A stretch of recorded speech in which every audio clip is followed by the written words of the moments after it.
జరుగుతున్న బీసీల backward classes మేధో మథన సదస్సు, కులగణన, రిజర్వేషన్స్ వివిధ అంశాల మీద జరుగుతున్న ఈ సదస్సుకి సభాధ్యక్షులు ప్రొఫెసర్ మురళీ మనోహర్ గారికి, ఈ కార్యక్రమానికి ముఖ్య అతిథిగా వచ్చినటువంటి జస్టిస్ ఈశ్వరయ్య గారికి, ప్రొఫెసర్ తిరుమలి గారికి, మొక్కలాంబరం కృష్ణమోహన్ గారికి, బీసీ కమిషన్ చైర్మన్ గారికి, ఇంకా వేదిక మీద ఉన్నటువంటి సింహాద్రి ప్రొఫెసర్ గారికి, విజయభాస్కర్ గారికి, సూర్యాపేటకే కాదు రాష్ట్రం మొత్తానికి పెద్ద నాయకుడిగా అవతరించిన బట్టే జానయ్య గారు, బీసీ రూపంతో వెలమదొరల మీద యుద్ధానికి ప్రారంభమైన వ్యక్తి సూర్యాపేటకి పరిమితం కాదు. ఆ యాదవరాజు గారికి మరియు మోస్ట్ బ్యాక్వర్డ్ కమ్యూనిటీస్ తరఫున దాదాపు 35 ఏళ్ల నుంచి సుదీర్ఘ పోరాటం చేస్తూ ఉన్నటువంటి ఖమ్మం జిల్లా సుజాత్ నగర్ ప్రాంతం నుంచి వచ్చినటువంటి ప్రజాపతి, శాలివాహన దాంట్లో నుంచి వచ్చిన సూర్యారావు గారికి, ఇది మామూలు వేదిక కాదు. ఎందుకంటే రాష్ట్ర ప్రభుత్వాన్ని నడపగలిగే ఒక క్యాబినెట్ అర్హత ఉన్న టీం. విషయం ఏంటంటే కాస్త హాస్యాస్పదంగా సెటరిటికల్గా ఉన్న 2 మాటలు ఏంటంటే, రేవంత్ రెడ్డి నాయకత్వంలో రాహుల్ గాంధీ పనిచేస్తూ ఉన్నాడు. ఇది నిజమా కాదనడానికి ఒకటే ఉదాహరణ, ఇందిరాగాంధీని భయపెట్టి చెమటలు వెక్కించి థ్రెట్ చేసింది ఉమ్మడి ఆంధ్రప్రదేశ్ తెలంగాణ రెడ్లన్న విషయం మర్చిపోవాలి. ఎంత డేంజరస్, మోస్ట్ సీరియస్ సబ్జెక్ట్ అంటే, ఈరోజు ప్రపంచంలో గ్లోబ్లో అతిపెద్ద సమస్య ఏదైనా ఉందంటే 100 కోట్ల మంది బీసీ, ఎస్సీ, ఎస్టీలు పడుతున్న సమస్య భూగోళం మీద అతిపెద్ద సమస్య. ఈ అతిపెద్ద సమస్యని గ్లోబల్ మీడియా కానీ, ప్రపంచ వార్తా వాహిని కానీ దీన్ని ఎక్స్పోజ్ చేయట్లేదు. కానీ ఈరోజు భూగోళం మీద అతిపెద్ద మానవ సమస్య ఏదైనా ఉంటే భారతదేశంలో ఉన్న 125 కోట్ల మంది బీసీ, ఎస్సీ, ఎస్టీలు పడుతున్న వేదన, దుఃఖము, జీవితమే అతిపెద్ద సమస్య. అలాంటి సమస్యకి పరిష్కారంగా మతానికి విరుగుడు కులము అని గ్రహించిన కాశ్మీరీ పండితుడు, బ్రాహ్మణ బిడ్డ రాహుల్ గాంధీ మతానికి విరుగుడు కులము అన్న సంగతి గ్రహించి కులగణనాన్ని లేవదీశాడు. అది మనకు ఉపయోగం, అందులో సందేహం. ఇంత పెద్ద అంశాన్ని లేవదీసిన రాహుల్ గాంధీ రేవంత్ రెడ్డి నాయకత్వంలో పనిచేస్తున్నందుకు మరి మన తెలుగు బిడ్డని గర్విద్దామని కూడా ఒక మనిషి అంటాడు ఇక్కడ, బీసీ అని అట్లా కూడా అంటారు. మనం పాపం ఏం చేస్తుంది, సమస్య అట్లుంది మన చేతి. కాబట్టి ఈ రాహుల్ గాంధీ నాయకత్వంలో రేవంత్ రెడ్డి ఎందుకు పనిచేస్తున్నాడంటే దానికి ఒక లెగసీ. ఇందిరాగాంధీ అనేక రిఫార్మ్స్ అణగారిన వర్గాల తరఫున శూద్రాగ్ర వర్ణాలని ఢీకొట్టాలంటే, అణగారిన వర్గాల పేదలకి రిఫార్మ్స్ చేయాలని ఓ బ్రాహ్మణ సంకల్పం బయలుదేరినాము. ఆమెలో అది బయలుదేరగానే రాయలసీమ రెడ్లు, తెలంగాణ రెడ్లు కత్తులు తీసుకొని గొడ్డాలు పెట్టుకొని ఇందిరాగాంధీ మీదకి బయలుదేరి, మీదొక పార్టీ అయితే మాదొక పార్టీ అని రెడ్లు కలిసి పార్టీ పెట్టారు. ఇందిరాగాంధీని బుచ్చమటలు పట్టించారు. అదే పని ఈరోజు రాహుల్ గాంధీ మీద కూడా రేవంత్ రెడ్డి నాయకత్వంలో రెడ్లు అదే థ్రెట్ చేస్తున్నారు. ఇది కొత్త విషయం ఏమి కాదు. ఇంతకీ చెప్పొచ్చేది ఏంటి ఇక్కడ అంటే, ఒక దేశంలో ఒక ఆల్ ఇండియా కాంగ్రెస్ పార్టీ ఒక రాహుల్ గాంధీ మాట్లాడుతుంటే బా ఎంత ప్రోగ్రెసివ్ బిడ్డ పుట్టాడు దేశంలో అని నారాయణుడు కూడా రాహుల్ గాంధీ మాటలు గుచ్చులో పడేంత అద్భుతంగా మాట్లాడుతున్న మనిషి ఆచరణకు వచ్చేసరికి ఇంత మోసం జరుగుతుంది. ఎక్కడి మోసం, ఎక్కడి మోసం? ఇన్ని కోట్ల మంది 3,50,00,000 పైన ఉన్న బీసీ ఎస్సీ ఎస్టీ జనాభానే బీహార్లో తప్పు జరిగి ఉన్నట్లయితే, పొరపాటున ఇలాంటి లెక్కలే తమిళనాడులో జరిగి ఉన్నట్లయితే ఒక భూకంపాన్ని సృష్టించేవాడు తమిళనాడులో. తమిళనాడులో ఒక భూకంపాన్ని సృష్టించేవాడు. తమిళనాడులో ఇదే సదస్సే జరిగి ఉన్నట్టయితే అక్కడ ఉన్న బీసీ మహిళలు మేము మాట్లాడదామని కొడవలు తీసుకొని వచ్చి మురళీ మనోహర్ గారి మీదకి వచ్చి నాకు అవకాశం ఇస్తారా ఇయ్యారా అని ఆడవాళ్ళు యుద్ధం చేసేది తమిళనాడు అయితే. కానీ మన మహిళ మాట్లాడటానికి సిగ్గుపడుతుంది, పిడియపడుతుంది. అదే తమిళనాడు మహిళ అయితే గొడ్డలు తీసుకొని నేను మాట్లాడతాను. ఎందుకు అంటే తెలంగాణలో నా వాటా ఎంత అని తెలంగాణ ఉద్యమంలో సిగాలు గిరం పసుపులు రాసుకొని మీద. కానీ ఇక్కడికి వచ్చేసరికి 100 మంది మధ్యలో నలిగిపోతుంది బీసీ ఉద్యమం, ఎస్సీ ఎస్టీ.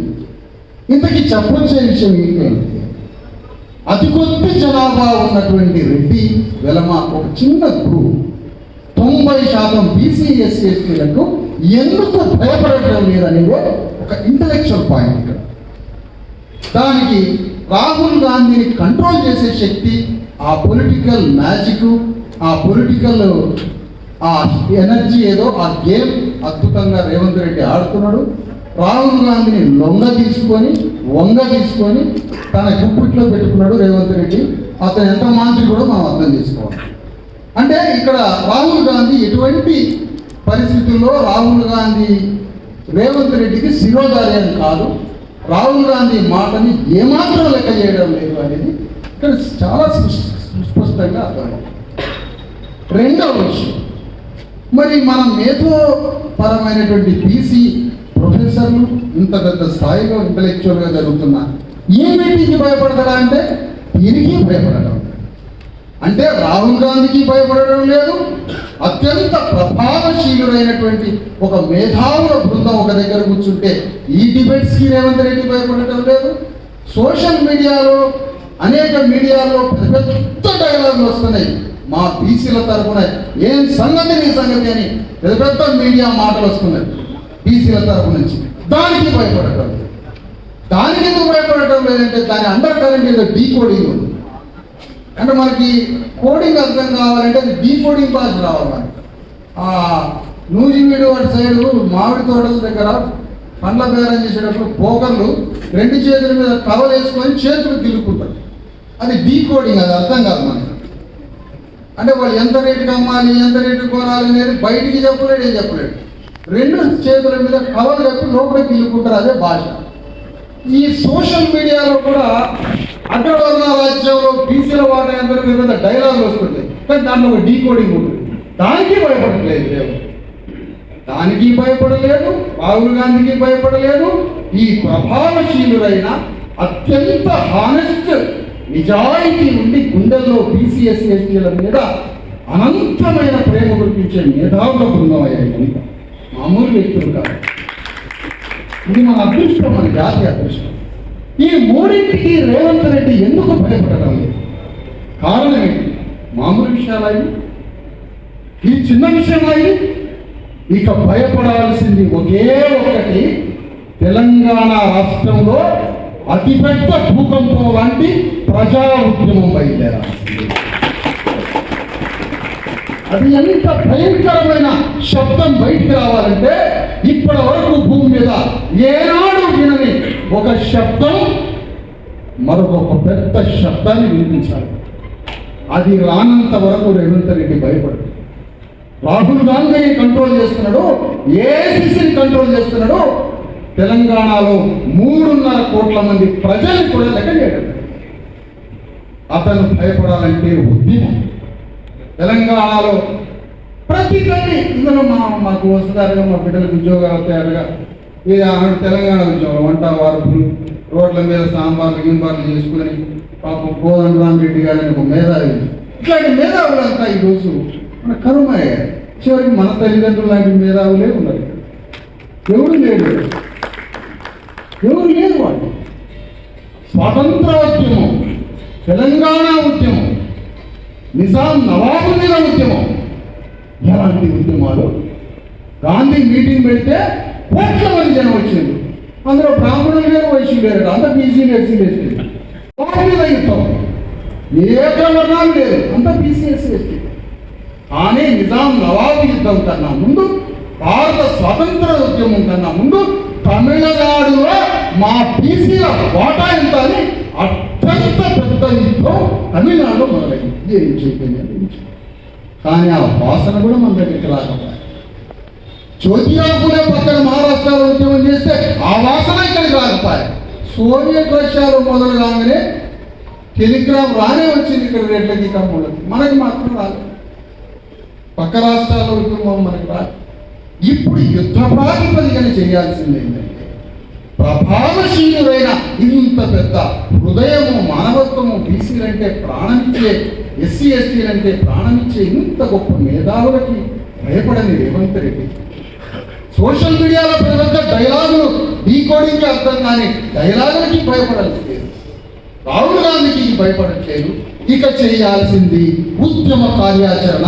తెలంగాణ రాష్ట్రము, తెలంగాణ ప్రభుత్వము మొత్తం భౌగోళిక తెలంగాణ ప్రాంతాన్ని స్తంభింపజేసే ఒక యుద్ధాన్ని ప్రారంభించాలి. దానికి కార్యాచరణకి చుట్టాలి అని నేను ఈ వేదిక మీద పెట్టాను. మరి నీ సంగతి ఏంటయ్యా అంటే, 3 సంవత్సరాల క్రితం మరొక 3 నిమిషాలు ఇవ్వమని మురళీ మనోహర్ కంక్లూడ్ కావాలి. ఇక్కడ ఇది ఫార్మాలిటీగా పోయేది కాదు, ఇది గొంతు మీదకి వచ్చిన సమస్య. భారత రాజ్యాంగం నిజంగా అమలు కావాలండి. భారత రాజ్యాంగం నిజంగా అమలు చేసేది కానీ నిజంగా అమలు చేయదు. చాలా మంది తెలుసా విషయం. భారత రాజ్యాంగం అమలు అయింది కానీ అది నిజంగా అమలు కావాలంటే కులగణన చేయాలి. ఇది ఫండమెంటల్ బేసిక్ ప్రిన్సిపల్. ఐఏఎస్ కలెక్టర్లకు కూడా ఏ లొకేషన్లో ఉన్నాయో ఆ లొకేషన్ గుర్తించండి, ఆ లొకేషన్లో ఉన్న తలను గుర్తించండి.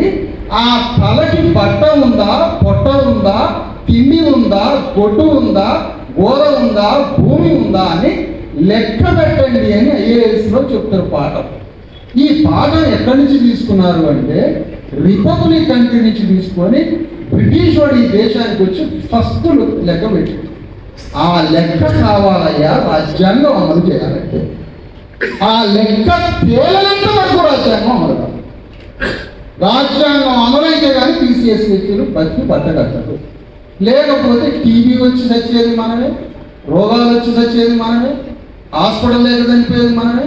అన్ని రోగాలకి, చదువు లేకపోవడానికి, ఇవన్నిటికీ కారణం ఫండమెంటల్గా ఫైనల్గా మనం మాట్లాడుకోవాల్సింది ఏంటంటే, చాలా గొప్ప మాటలు, చాలా ఉద్యమాల్లో ప్రాణాలు అర్పించాలని చెప్తున్నారు. కానీ ఇప్పుడు నడవాల్సింది షెడ్యూల్ క్యాస్ట్ జనాభా 21% జనాభాకి ఎంత తగ్గించి చూపించారు. కుటుంబ నియంత్రణ అంటే అది ఒక తప్పు అనుకునే జాతులు ఎస్సీ. కుటుంబ నియంత్రణను పాటించడం అనేది ఒక నేరంగా భావిస్తుంది ఆమె.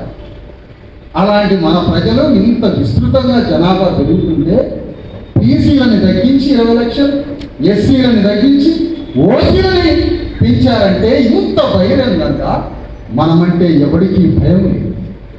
ఇక చెయ్యాల్సింది భయం పుట్టించడమే.